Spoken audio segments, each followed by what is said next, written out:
Bien, buenas tardes. Primero que todo, muchas gracias por su presencia. Yo no quiero hacer aquí una presentación biográfica de Juan Manuel, pues todos lo conocemos. Lo que quiero más bien es invitarlos a que lean sus libros o que vuelvan a sus libros.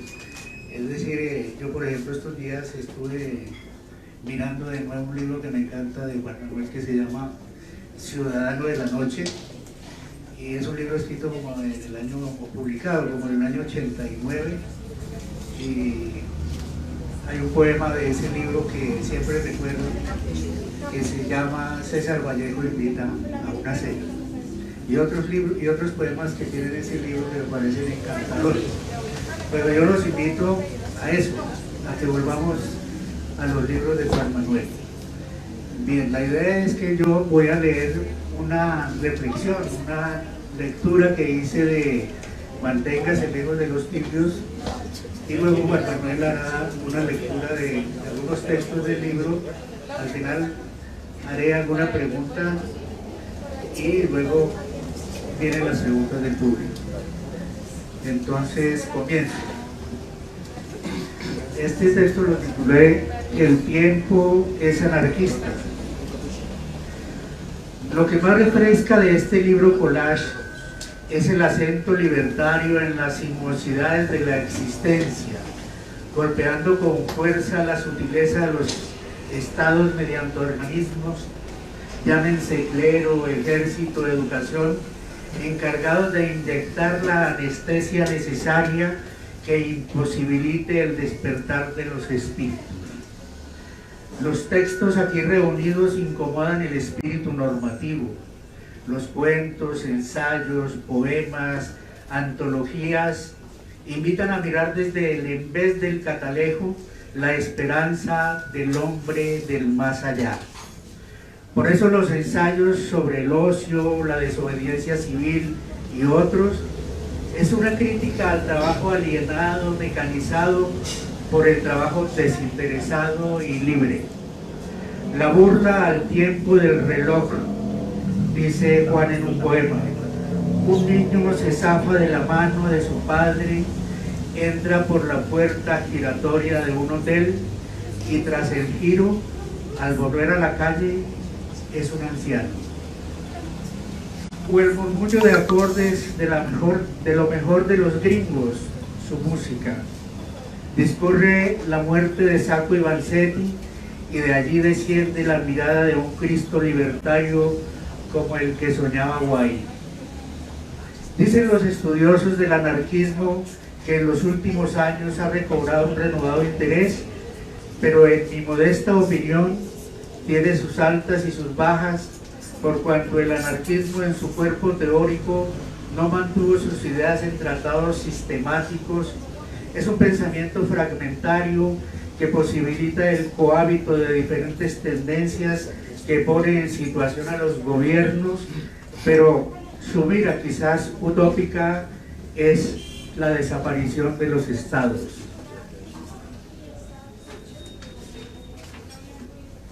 Esto lo refiero por cuanto Manténgase lejos de los tibios es un volumen que detrás de todo el lenguaje metafórico que lo envuelve es un libro político, pregonero de la libertad, lejos de los dogmas. Quizá acogiéndose su autor aquello de que existen varias clases de anarquismo y grandes variaciones en el pensamiento de cada uno de los libertarios más representativos. Volviendo al libro que nos concierne, al poeta Juan Manuel Roca le incomoda el asunto de los muros, ese constante reacomodarse producto de invasiones y migraciones a través de los estados. Ya Hans Magnus Essenberger, en su ensayo La Gran Migración, en una de sus 33 acotaciones dice que el mito de Caín y Abel refleja el conflicto entre tribus nómadas y sedentarias. Fue Abel pastor, mas Caín se hizo agricultor. El conflicto territorial culmina con el fratricidio, pero la gracia de la historia reside en que después de haber dado muerte al nómada, el sedentarismo acaba a su vez desterrado. Errante y vagabundo vivirás por la tierra.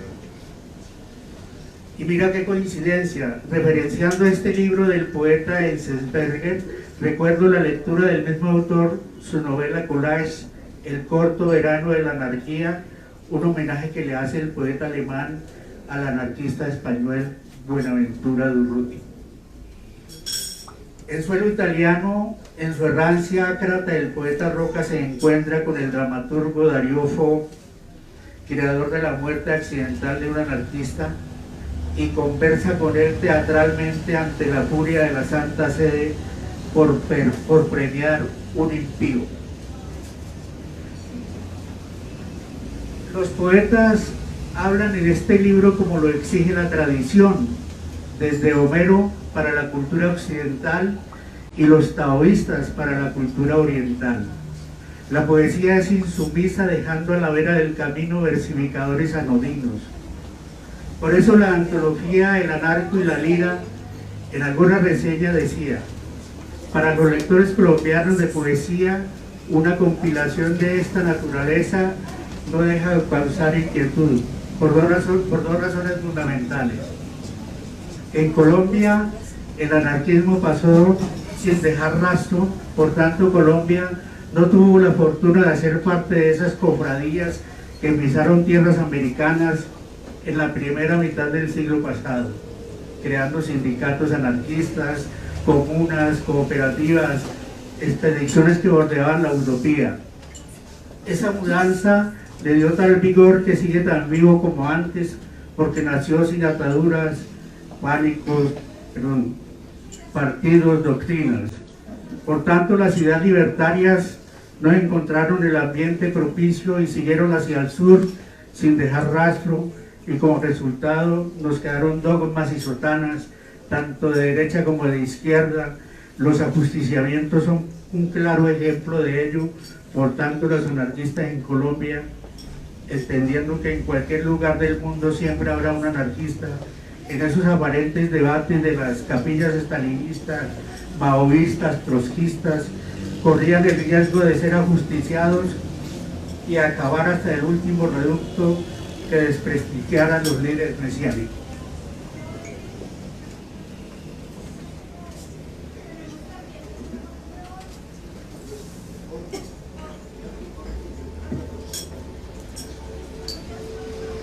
Pero los anarquistas siguen ahí, como lo dice Cristian Ferrer en su libro Cabezas de Tormenta.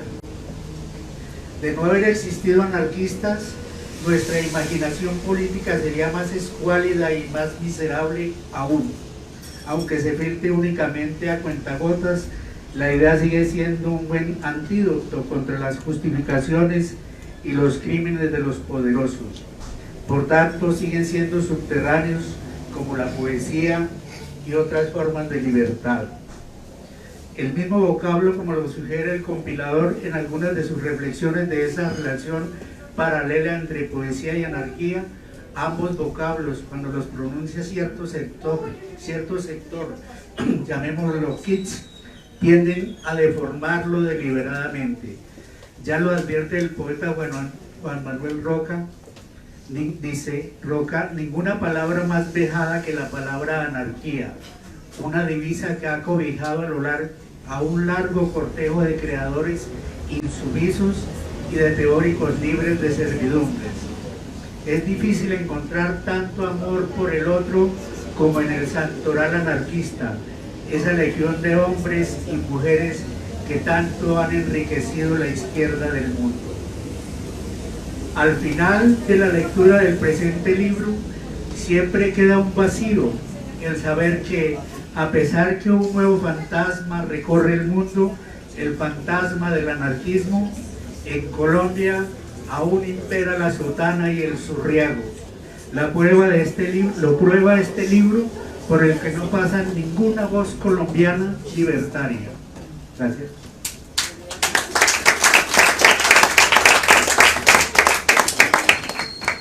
Buenas noches, muchas gracias a Lubina por esta invitación, por supuesto, mejor por supuestísimo, a Luis Roca por esta cuidadosa edición, Ya con él había publicado 2 libros antes, uno que es La Casa sin Sosiego, que es una mirada a la poesía de la violencia en Colombia, en la tesis de que como no se ha podido poetizar la política, se ha politizado la poética.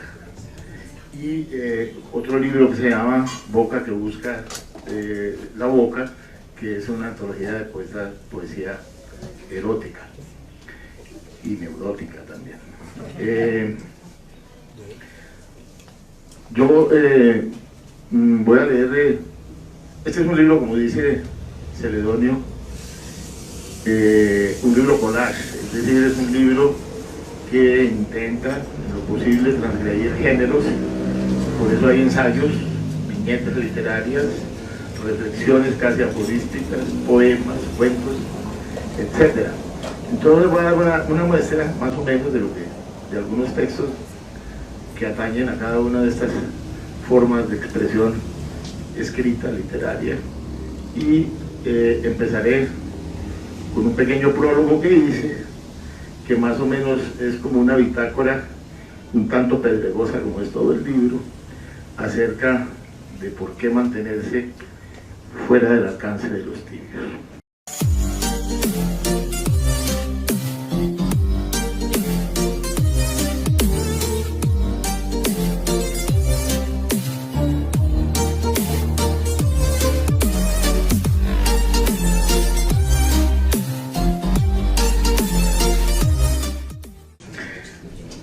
Y el título, a contravía del título del prólogo, a contravía del título del libro, se llama Manténgase cerca del alcance.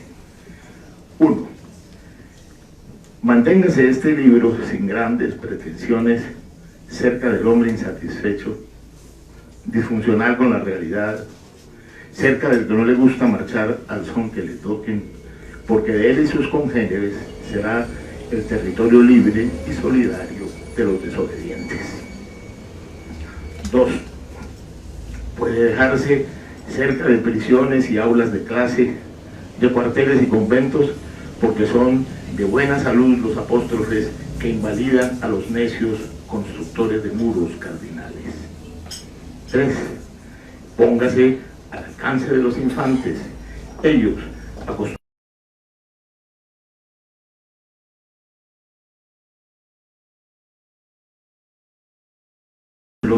al alcance de los niños son quienes riegan por el piso los ansiolíticos que aturden a sus padres. Para anarquistas, los niños. 4. Tenga este libro en la mesita de noche porque podrá acompañarlo en sus desvelos. 5. Que sí, señor rey de bedeles, de ordenanzas e inspectores escolares, con los libros libres usted podría ayudar a fundar el colegio del ocio y a lo mejor a recordar que la verdadera imaginación es insumisa. 6. Hermano poeta, llévelo en el bolsillo de su gabán y sáquelo como Billy the Kid lo haría con su Colt en un salón de Texas, como un va de retro a ciertos pandilleros que babean la palabra patria. Y no sea purista ni liricón, recuerde que como no se ha podido poetizar la política, se ha politizado la poética. 7. Mantenga el libro abierto junto a un romo de flores rojas o de zanahorias patafísicas, bajo un retrato de Luis Michel, de Darío Fo, de Henry David Thoreau o de Buenaventura Durruti. Si no tiene ninguna de estas imágenes, ponga un daguerrotipo de Espartaco y no le rece. 8. Eso sí, manténgase lejos, bien lejos de las sectas moralistas. Recuérdenles a los que hablan de castidad y catequesis que el hombre es la peor obscenidad de Dios. Y piense, si a bien lo tiene, en la oración pagana de San Agustín que tanto amaba Oden. Hazme casto, Señor, pero todavía no. 9. No deje el libro al alcance de ningún publicista. Pondrá su alma en subasta y hasta le hará una nueva tapa con una muchacha diseñada y de cuerpo inteligente. Recuerde que ellas en verdad son las que luchan. 10. Ponga el libro en mitad de su ocio. Y recuerde las palabras de Albert Camus.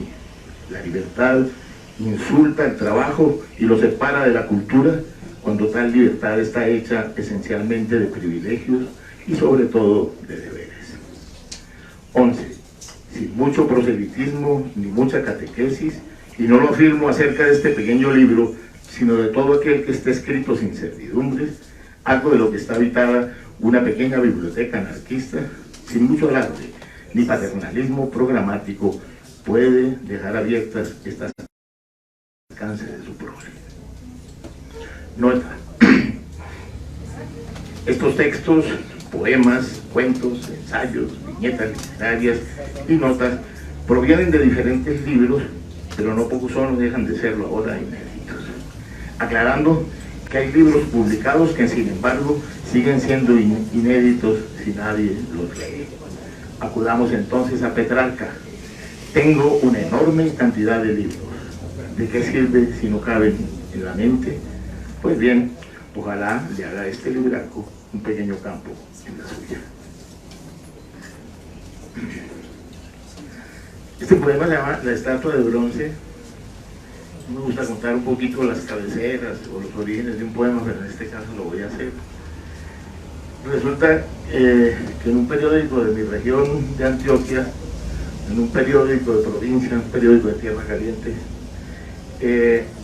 salía un aviso que decía que querían hacerle una estatua, un homenaje, que querían hacer una estatua en el pueblo, pero en una colombianada total, no sabían a quién hacerse.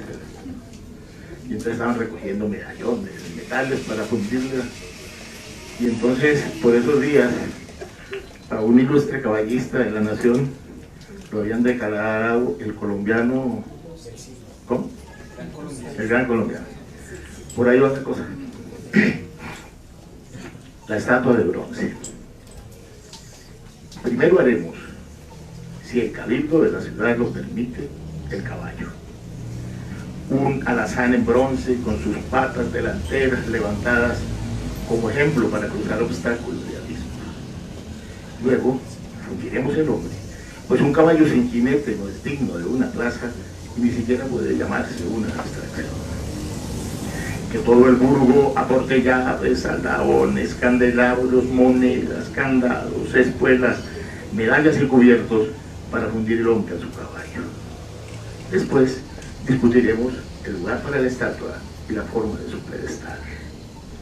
Un recodo cercano a las montañas, entre bosques de sauces y eucaliptos.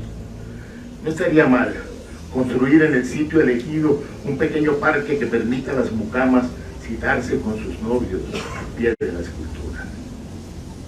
Debe amoblarse el espacio con bancas de madera. Los oficinistas comerían emparedados a la hora del receso. Bella será la sombra al mediodía de caballo y jinete sobre la grava y el asfalto. Las hojas caídas de los árboles dejarán un tapiz crujiente al paso de los estudiantes. Los viejos fotógrafos sacarán los domingos sus cámaras de cajón y harán que los enamorados prolonguen el tiempo de los besos. Todo concertado con autoridades eclesiásticas, civiles y militares. Luego vendrá la discusión: ¿quién debe ser el hombre encima del corcel? Sabios hay pocos. Guerreros y héroes son dudosos. Un filósofo a caballo no puede replegar su pensamiento. Los poetas viven recostados en la hierba. Los campesinos no montan caballos de viento. Los directores de orquesta no pueden dirigir desde una montura de bronce y el lomo inclinado de un caballo. Los jubilados prefieren cabalgar nubes y permanecer sentados en los bancos. Los pintores trazan caballos, pero no se atreven a montarlos. Los arquitectos pierden la perspectiva. Los almirantes prefieren las crines de las olas. Las bailarinas no necesitan pedestal para su vocación de aire.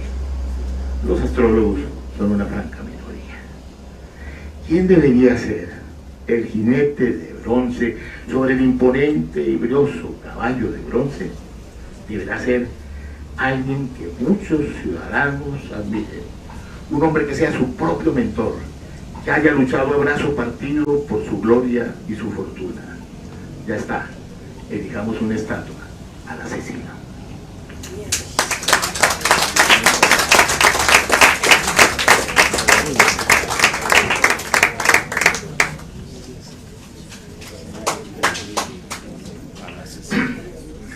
Canción anarquista. De lo único que en verdad me siento complacido es de lo que no soy. Silencioso y sus altas potestades. De lo único que en verdad me siento complacido es de lo que no soy. No soy intérprete de himnos, patriota del vacío, policía, granada, sepulto, guía de insomnes o caudillo de mí mismo. De lo único que en verdad me siento complacido es de lo que no soy.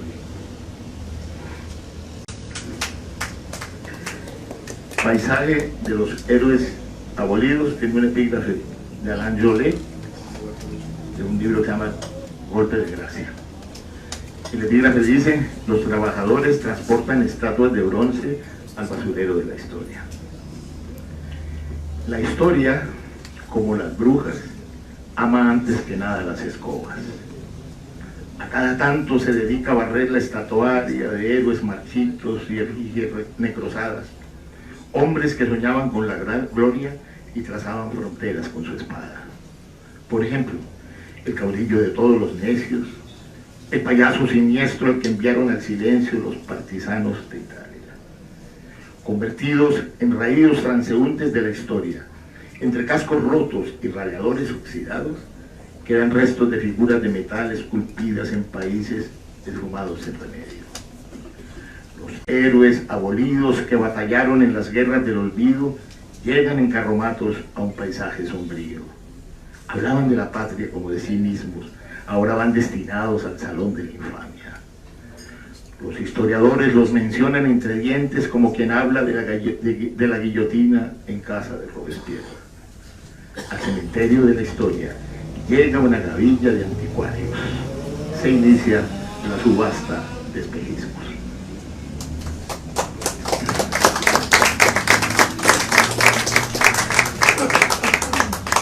Estos son 4 pequeños relatos que se llaman 4 cuentos apóstatas. El primero se llama Al paso del desfile militar. Si aprendo a marchar así, ¿podré ser soldado? Sí, hijo mío. Y si voy a la guerra, ¿me despedirán con banderas y tambores, con pañuelos al aire y besos lanzados desde los balcones? ¿Y elevarán globos blancos y azules cuando regrese? Si apuntas con buen ojo y obedeces, te cubrirán de abrazos y laureles. Y me harán una estatua como la que hay en el parque, más grande, hijo mío, mucho más grande. ¿Me orinará el mismo perro, padre? Un ángel terrible, un epígrafe de Rilke que dice: todo ángel es terrible. En cercanías de la plaza de Bolívar, refriega entre los manifestantes y la policía. Un bando enardecido arrojaba heridas con una catapústula de fabricación casera. El otro bando, mejor armado, por tratarse de un cuerpo policial, lo hacía con un lanzallagas de origen norteamericano. Las piedras volaban como pájaros inertes, muertos en pleno vuelo. Era una verdadera granizada lunar, un diluvio de guijarros. El niño tenía, a simple ojo, unos 5 años, un balón en la jarra de su brazo derecho, la cabeza abierta y el rostro ensangrentado. Antes de caer desmayado en el sardinel y de soltar el balón que rodó con desgano los peldaños del atrio de la catedral, el pequeño empinó su voz hacia un sargento para lanzarle lo que suponía un grito de feroz amenaza: se lo voy a decir a mi mamá. Al día siguiente cayó la dictadura.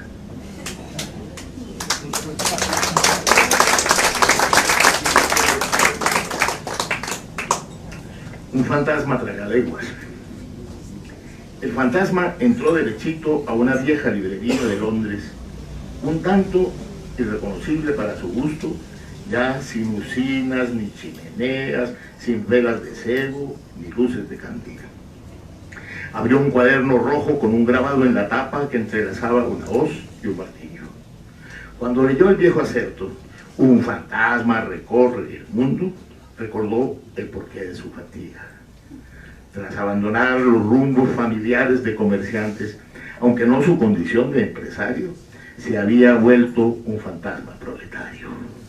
Había cruzado guetos y presidios, minas de cobre, casas bombardeadas a placer, fábricas donde los obreros moldean con diligencia sus propios barrotes. Releyó la frase del manifiesto y se sentó en el quicio de la librería a esperar otros 100 años de locura. Al momento en que lo abordaron, dijo llamarse Engels y ejercer un viejo oficio de ángel renegado. El rey bastardo. Esta es una historia real. El rey Carlos XIV, llamado Jean de Suecia, no se dejaba ver desnudo de sus médicos y ni siquiera de sus sorprendidas amantes, a quienes esperaba bajo los edredones en su soberbia cama, ubicada en la mitad del vasto del Palacio Real de Estocolmo. ¿Qué escondía? No era noble de cuna, era un franchute común y rupestre, tenía un pedregoso pasado jacobino y en su mocedad había participado de buena gana en la Revolución Francesa, pero esa prehistoria levantisca no era ignorada por la nobleza sueca permisiva con el revoltoso extranjero. La historia dice que el motivo para que el rey no se dejara ver desnudo, ni siquiera de sus espejos, nacía más bien del temor a revelar un tatuaje jacobino que ocultaba bajo su ropaje pluvial y que decía en un francés combativo y guillotinero: mort au roi, muerte a los monarcas.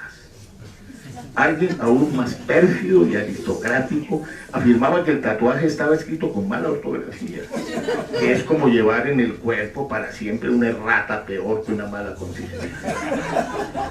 Hecho a la idea de una nueva vida, a la que llegó por trucos del destino y de la guerra y por haber desobedecido a Napoleón en una batalla, el monarca seguía, sin embargo, siendo una suerte de vasallo de su pasado, y no quería exponerse a ser ejecutado por algún siervo que al leer la leyenda tatuada en su pellejo resultara en extremo obediente a la consigna escondida.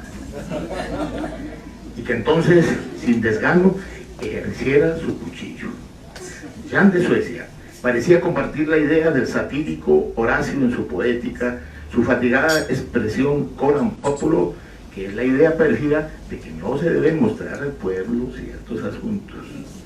Lo que menos esperaba Carlos XIV era oír de su hijo y sucesor a un niño su voz chillona lanzada al cortejo de sus solemnes y sorprendidos chambelanes: el rey va desnudo, y que sus siervos quisieran seguir la invitación perentoria de su vieja piel regicida. A lo mejor Andersen ignoraba esta historia, porque la vida trágica de los reyes siempre es circular.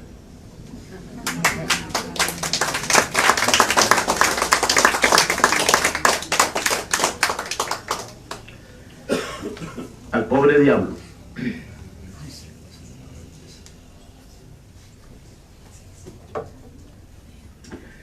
Al hombre anclado en la esquina del olvido, al hombre escupido por viejos matones de barriada, al jubilado de sí mismo, al muchacho humillado que se esconde detrás de su acuosa mirada, al que estorba en la fiesta de los audaces, a los que no han tenido oficio conocido y no podrían balbucir el retrato hablado de su madre, a los que siempre parecen estar en otra parte, al que escapa de las miradas cuando lo buscan en el parque como pasto de burlas, al confinado al cepo del silencio en la ronda nocturna de los sabios, al que tartamudea como una vela encendida, al que está a punto de abrir la puerta de emergencia que conduce a un pasadizo de ingreso al otro mundo, a la oveja negra de la familia que picotea fármacos y grajeas para intentar espantar la jauría de sus miedos, al sumo sacerdote de la religión de las derrotas,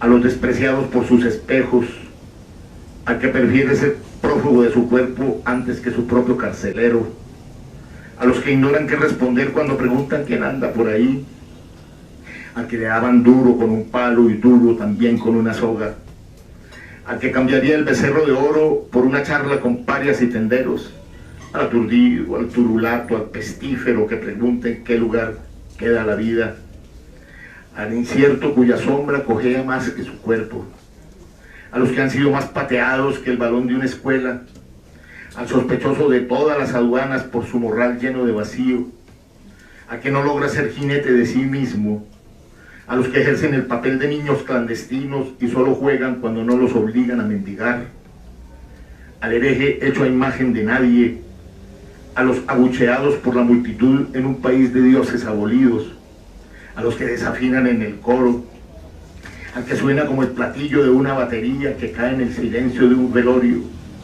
al imprudente que no espera que el flautista de Benarés duerma la cobra para mirarla a los ojos, al hombre de cristal que atraviesa en medio de una pelea entre dos bandos de picapedreros, a los desobedientes que quisieran confinar en un rincón del Museo del Olvido, a que nadie espera el regreso de la guerra, a los que desalojan de su casa y luego expulsan para siempre de su cuerpo, al espantapájaros burlado por el cuervo, al portador de sí mismo que odian los feligreses de todos los partidos, al que conducen a la comisaría mientras grita que la civilización es puta, vieja y desdentada, al que jugó su corazón y se lo ganó la violencia, al que intenta dormir en la carreta que lo conduce de la cárcel al patíbulo, al que solo conoce la lengua del silencio, al que llevan al tribunal por negarse a vestir el uniforme de los muertos, al perseguido que pretende esconderse en el poema de un gitano,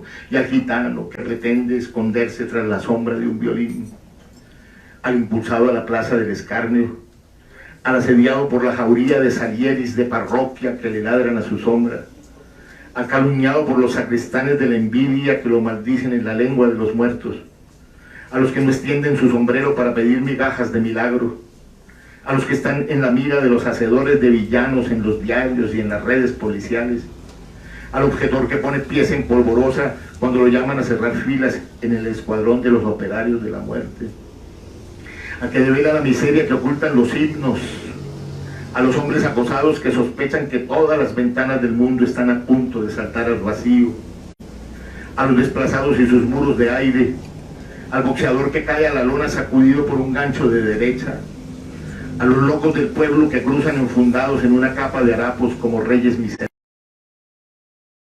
envuelto en un gabán raído al que le indican los empresarios la puerta de servicio del lento salón de baile, al que se niega a escuchar el canto de los vendedores de humo, al gato escaldado por el carnicero, al caballo espoleado por el miedo, al sin suerte que practica el tiro al blanco y siempre atina en el centro del error, al niño solitario que espía la vida a través de los cerrojos, al aguafiestas, al que llega tarde a su propio velorio, a los poetas enjaulados por todos los tiranos, les dedico esta ronda de palabras sin blasones.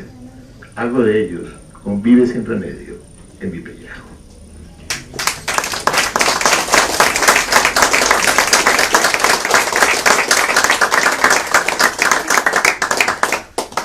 Biografía de nadie. Es notable la gloria de nadie.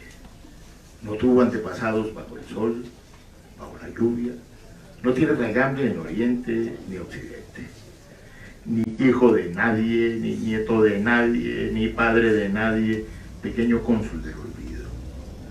Ven un vacío en la foto familiar, un hueco, un espacio entre la respetable parentela. Es nadie, sin rastro y sin linaje. Es notable la gloria de nadie antes de la primera mañana de la historia, precursor de hombres que hoy son hierba, de padres, de otros padres que son velas sin pabilo. Festejemos a nadie que nos permite presumir que somos alguien.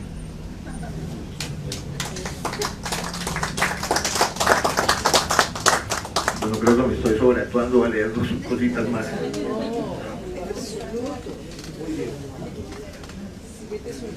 Bueno, prueba de balística.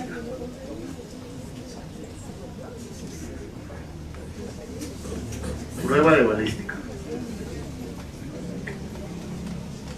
Siendo un muchacho, un corredor de fondo en las pistas del vacío, entré a trabajar en el taller de un anarquista.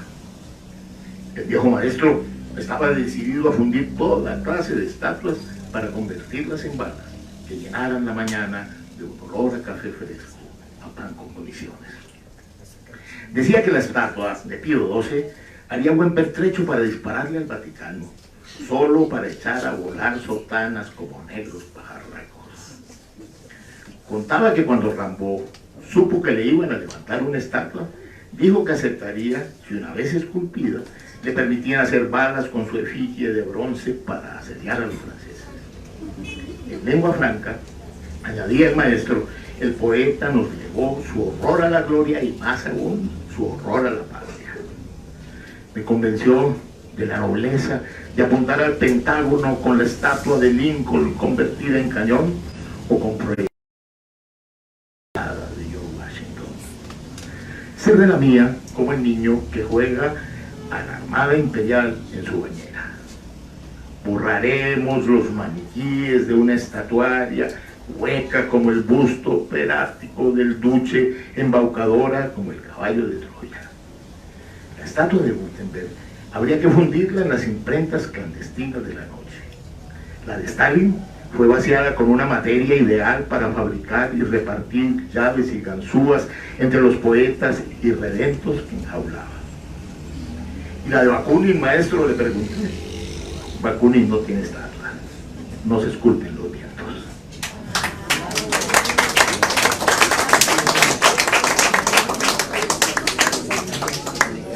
Este poema se llama Una generación y no lo voy a leer, pero acaba de llegar uno de los dedicados. Yo digo, Juan Darío Álvarez. Este es un poema que se lo dediqué a Iván Darío y a Leopoldo Boyra, dos celebérrimos anarcólogos, que a nuestra edad dicen que somos anarcochos, se llama Una generación. De tanto agitar banderas, se fueron volviendo harapos. Muchos, como Eneas, íbamos con el padre a cuestas en lucha con su sombra y su talante. El fantasma que recorría el mundo se sentó a nuestra mesa y compartió un pan hecho con la levadura del sueño. Recordábamos a Luis Michel su manera de señalar que la misma madera sirve para fabricar toneles o cadalzos. Cada tanto recibíamos noticias de Patmos, paisajes devastados allá de las ciudades. Se fueron poblando de vacíos las mesas del café, de derrumbe los cubiertos del ausente. El oscuro garitero repartía un naipe negro y supimos que la muerte, como un corredor de fondo, entrenaba en los estadios nocturnos y vacíos. Siempre hubo mujeres lavando el agua, dándonos a comer el pan de la alegría. Despreciamos los pasos congelados de la estatuaria, los caballos de bronce y los poetas de mármol, las mutiladas Venus que desconocen el desperezo o el abrazo. Una tertulia de sombras bebía el vino del destierro. En ese estaban el que cerró la puerta, el que fue mala noticia en una edición de la tarde, el que jamás juró ser novio de la muerte. A nosotros nos tocó aprender a nadar en un naufragio.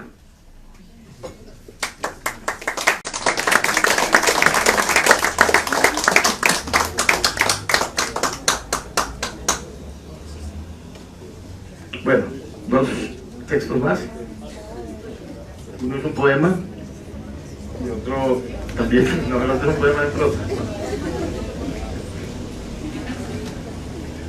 Poema invadido por romanos. Si Antonio está por ahí, no tiene nada que ver con él. Antonio Nazzaro, no tiene nada que ver con vos. Poema invadido por romanos. Los romanos eran maliciosos. Llenaron Europa de ruinas confabulados con el tiempo. Les interesaba el futuro, las huellas, más que las pisadas. Los romanos, Casandra, eran mañosos. No fraguaron el acueducto de Segovia como un ducto de agua y de luz. Lo pensaron como vestigio, como un absorto pasado. Sembraron de edificios roñosos Europa, de estatuas acéfalas engullidas por la gloria de Roma. No hicieron el Coliseo para que los tigres devoraran a su antojo los apetecibles, ni para ver ensartadas como entremeses del infierno a las huestes de Espartaco. Pensaron su ruina, una ruina proporcional a la sombra mordida del sol que agoniza. Mi amigo Tino Campana pudo haber saltado a la yugular de uno de sus dioses de mano. Los romanos dan mucho en qué pensar. Por ejemplo, en un caballo de bronce de la Piazza Bianca. Al momento de restaurarlo, al abrirse su boca abierta, encontraron en el vientre esqueletos de palomas. Como tu amor, que se vuelve ruina mientras más lo construyo. El tiempo es romano.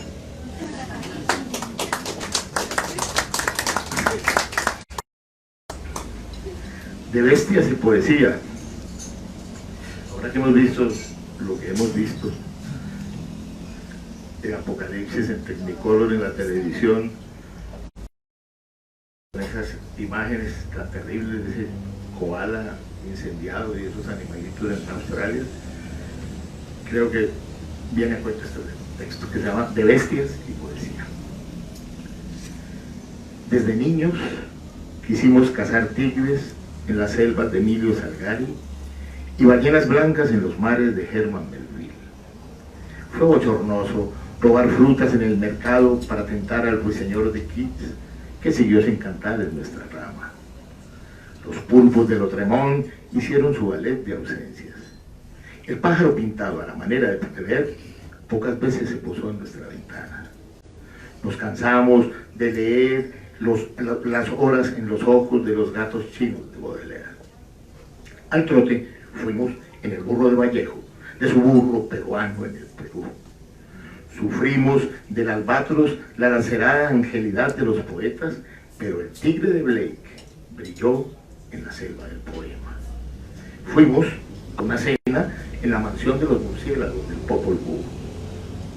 Hasta las vulgares moscas de Machado, posadas sobre cartas de amor, nuestra extraña simpatía. Las pulgas de John Donne fueron expertas en mezclarle la sangre a los amantes.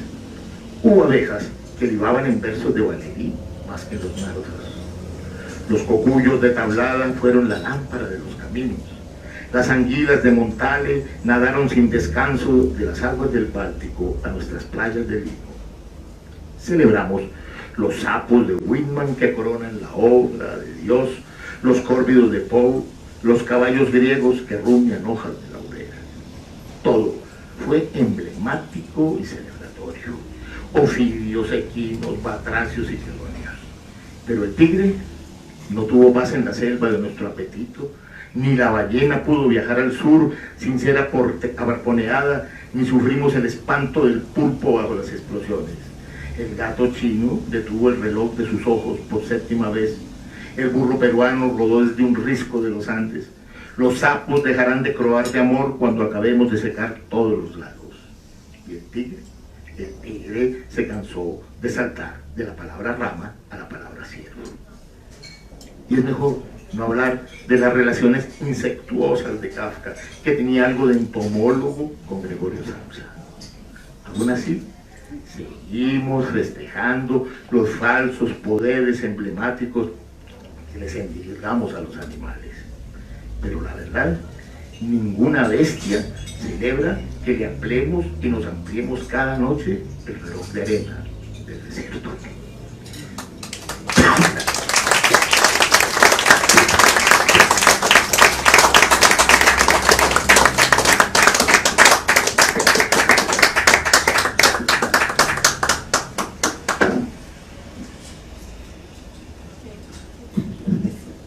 Bueno, ya no sé ni cómo hacer la pregunta. Pero bueno, su pregunta de Juan sería, aterrizando un poquito, ¿por qué ampliar un poquito esa ausencia de figuras o de anarquismo en Colombia? Bueno, yo recuerdo a Ángel Capelletti, es un gran historiador del anarquismo, que revela todas las injurias y la creación de villanos que le han endilgado a los anarquistas. Y Capelletti recuerda que ni en Colombia ni en Venezuela hubo un anarquismo poderoso, ni siquiera anarcosocialismo o anarcosindicalismo, como el que hubo en Uruguay, por supuesto en Argentina, en Brasil o en México, con los hermanos Flores Magón, extraordinarios, o en Paraguay, donde llegó Rafael Barret, uno de los ensayistas más notables, que desde su anarquismo influyó mucho en Borges, en cierto Borges, ¿no? Antes de su ceguera, cuando era apenas miope, podía ser anarquista. Y cómo a Colombia vinieron Bakunin y Eliseo Reclí, sobre todo Eliseo Reclí, el geógrafo, anarquista, extraordinario. Bakunin estuvo en Panamá, pero Panamá era de Colombia en ese momento. Después de haberse fugado de Siberia, de toda la peste, una peste que generalmente da el tomar mucho vodka mapercaya, que produce estalidococos. Y después de eso logró, vino a la Sierra Nevada de Santa Marta,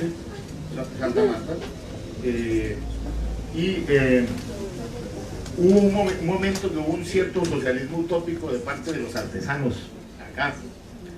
Y por supuesto, si uno se remonta a ciertas cabeceras, lo podríamos llamar influencias anarquistas, pues Simón Rodríguez, el maestro de Simón Bolívar, fue un gran lector de Fourier y le transmitió en cierta forma esas lecturas a don Simón.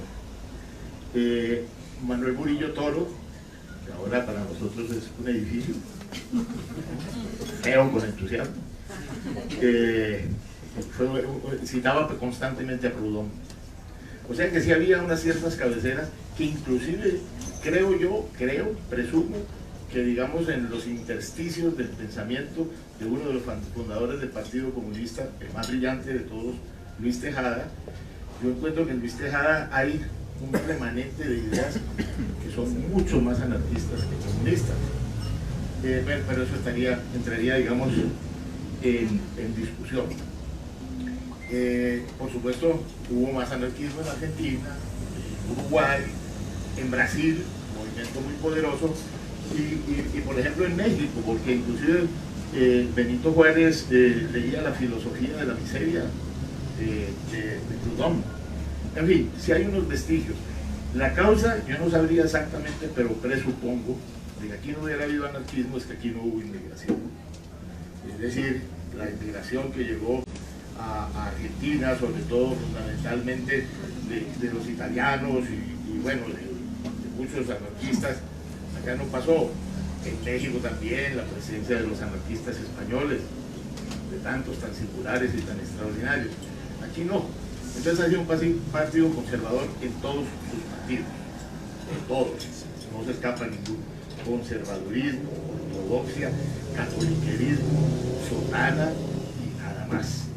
Y entonces el anarquismo yo creo que ha sido exorcizado del pensamiento, un singular tipo más legendario y más, digamos, pintoresco, que era Biófilo Panclasta, que no digamos que era mitómano, pero sí le gustaba fabular mucho. Por ejemplo, su encuentro con Lenin,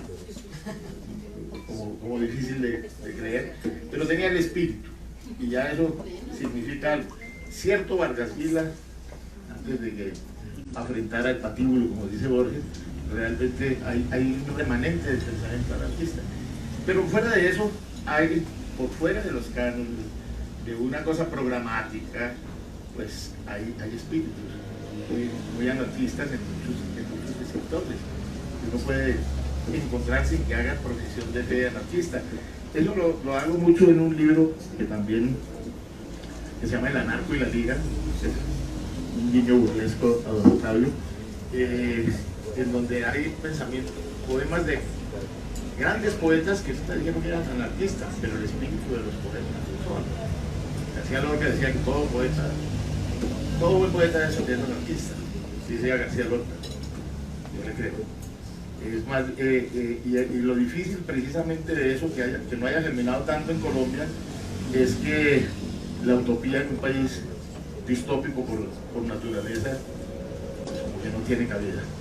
De manera que yo agradezco mucho, primero que hayan venido, segundo que manténgase lejos de los tibios, haya tenido la receptividad del taller de edición de Luis Roca, y que precisamente este libro fue publicado inicialmente hace 5 años y se llamaba ya así, manténgase lejos de los tibios. Ahora hay gente que me dice, es contra Fajardo. No, pero sí. Es decir, creo que sale en un momento muy oportuno frente a la tibieza y a la falsa, el puño cerrado también, amanerado y mentiroso, fraudulento, que está más cerca de la tibieza que de lo que verdaderamente dice. Se ven casos, se van a ver más. Bueno, eso era todo lo que yo quería decir. Muy bien.